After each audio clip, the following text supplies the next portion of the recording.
साल 1965 में United producers और फिल्म मेकर्स नया हीरो खोज रहे थे और इस दौरान हज़ारों लोगों का ऑडिशन लिया गया और फाइनल 10,000 लोगों में से 8 को चुना गया, जिसमें एक को विजेता घोषित किया गया और वही आगे चलकर हिंदी सिनेमा का पहला सुपरस्टार बना।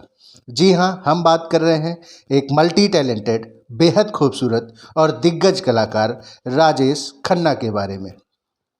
इससे पहले आगे बढ़ें, अगर आप पहली बार इस चैनल पर आए हैं तो आपसे निवेदन है कि इसको सब्सक्राइब करें। वीडियो अच्छा लगे तो लाइक, शेयर और कमेंट करें। दोस्तों, हिंदी सिनेमा के पहले सुपरस्टार राजेश खन्ना का जन्म 29 दिसंबर 1942 को पंजाब के अमृतसर शहर में हुआ था। राजेश खन्ना के पिता का नाम लाला हीरानंद खन्ना और मां का नाम चंद्र रानी खन्ना था। राजेश खन्ना का असली नाम जतिन खन्ना था। उनके पिता स्कूल टीचर थे। 1947 में जब देश का बंटवारा हुआ था तो उस समय राजेश खन्ना के परिवार ने भारत को चुना और अमृतसर में बस गए। देश विभाजन में उनके पिता की नौकरी चली गई और जिस वजह से उन्हें तंगी का सामना करना पड़ा। हालात इस कदर बदतर थे कि वो परिवार का पालन पोषण तक नहीं कर पा रहे थे और इसी वजह से उन्होंने 6 साल के राजेश खन्ना को मुंबई में रहने वाले रिश्तेदार चुन्नीलाल खन्ना और लीलावती को सौंप दिया। राजेश खन्ना ने अपने दमदार कैरियर की शुरुआत चेतन आनंद की फिल्म आखिरी खत से की थी।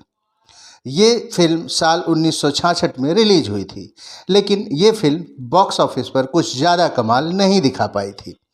इसके बाद साल 1969 में आई फिल्म आराधना और दो रास्ते की सफलता के बाद राजेश खन्ना सीधे शिखर पर जा बैठे। लोगों के बीच उन्हें अपार लोकप्रियता हासिल हुई और उन्हें सुपरस्टार घोषित कर दिया गया।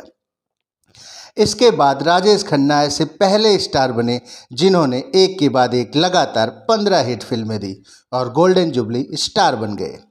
राजेश खन्ना जैसा स्टारडम किसी ने नहीं देखा है। फिल्म इंडस्ट्री में राजेश को प्यार से काका कहा जाता था। उनके बारे में एक कहावत बड़ी मशहूर थी, ऊपर आका और नीचे काका।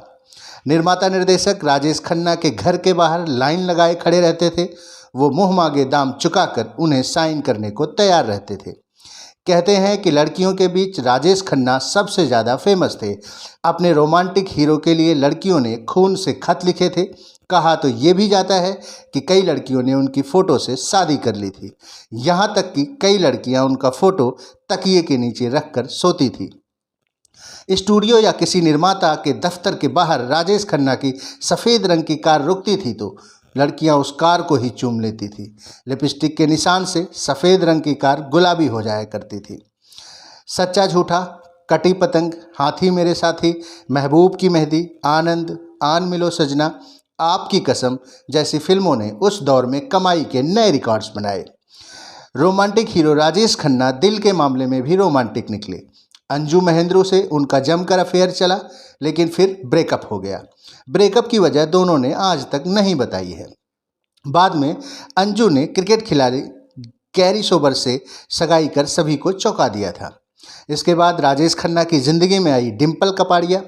डिम्पल से जब राजेश खन्ना ने शादी की तो उस वक्त करोड़ों दिल टूट गए थे, लेकिन उनकी लव स्टोरी का किस्सा भी खूब दिलचस्प है। हुआ यूं कि एक बार डिम्पल कपाड़िया और राजेश खन्ना समंदर किनारे चांदनी रात में टहल रहे थे। उसी दौरान राजेश खन्ना ने अचानक ही डिम्पल के सामने शादी का प्रस्ताव रख दिया और वो इसके लिए मान भी गई। इसके बाद दोनों की शादी हो गई। लेकिन 1984 में किसी वजह से डिम्पल कपाड़िया और राजेश खन्ना अलग हो गए, लेकिन दोनों ने तलाक नहीं लिया था। इसी दौरान टीना मुनीम उनके करीब आई, लेकिन राजेश खन्ना ने उनके साथ शादी करने से मना कर दिया क्योंकि उस वक्त उनकी दोनों बेटियां थीं, ट्विंकल खन्ना और रिंकी खन्ना, और वो नहीं चाहते थे कि उनकी बेटियों पर बुरा असर पड़े। राजेश खन्ना को 2013 में भारत सरकार की तरफ से पद्म भूषण से सम्मानित किया गया। फिल्मों के अलावा उन्होंने राजनीति में भी कदम रखा और कांग्रेस पार्टी के नेता भी बने। राजेश खन्ना साल 2012 में कुछ समय से बीमार चल रहे थे और 18 जुलाई 2012 को उनका खुद के आशीर्वाद बंगले में देहांत हो गया। उनके एक करीबी ने बताया कि उनके आखिरी शब्द थे, time is up, pack up. Rajesh Khanna भले ही आज इस दुनिया में नहीं है, लेकिन वो आज भी करोड़ों दिलों में बसते हैं। उनके दिए गए अमूल्य योगदान के लिए हिंदी सिनेमा हमेशा उनका आभारी रहेगा। ऐसी और जानकारियों के लिए बने रहें हमारे साथ। आप सभी का आभार और धन्यवाद।